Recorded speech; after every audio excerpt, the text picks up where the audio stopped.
Not hear me. Can you hear me now? Great.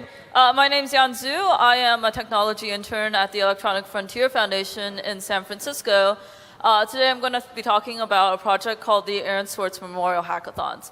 As many of you know, thank you. Aaron was a hacker and an activist who tragically committed suicide in January of this year. To me personally, he was a huge inspiration and also the brother of a close friend. So when we heard about Aaron's suicide, there was a lot of shock and sadness, and people organized memorials. I was in San Francisco at the time, and I thought, well, why not organize a hackathon? Why not do something to continue the work that Aaron started in data liberation, in open source technology, in political and social justice? So I sent out an email to hacker spaces around the world to see if there was interest, and indeed there was. Within a few days, we had about a dozen hacker spaces in Japan, Rio, Berlin interested in hosting one of these events. And within a week or so, we had about 20. As you can see here, this is the full list.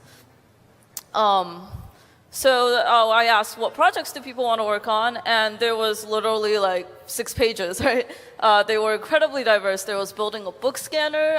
There was archiving information from Twitter. And Aaron's brother even looked into the projects that Aaron was currently working on at the time of his death and tried to gather those repositories.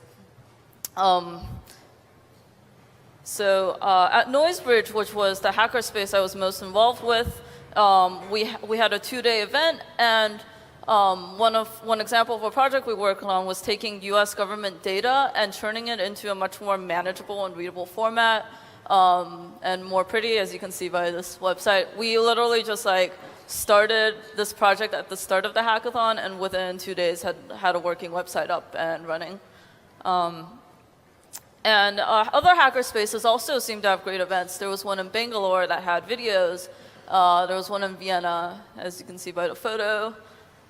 But there were a lot of projects that weren't finished or even started because we had so many. There was someone found that Aaron had downloaded 900,000 books from Google Books that were not yet in a public domain, and we need to copy edit those and make them more indexable.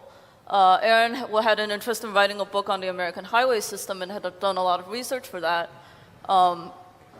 Christy Dudley from Fork the Law came and gave us a talk about a project to reform computer law. And other people found data sets that were useful for physics but weren't yet in the public domain and should be.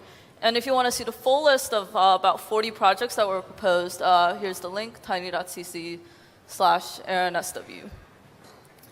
So there's a lot of work left to be done, and I'd like to invite everyone here to participate in the next stage, which is the next Aaron Swartz Worldwide Memorial Hackathon series. We would like this to be sometime in October. The dates are undecided, but we would love input from all of you around the world. If you want to help or participate, please email us at this address or tweet at me, which my username is unhush on Twitter.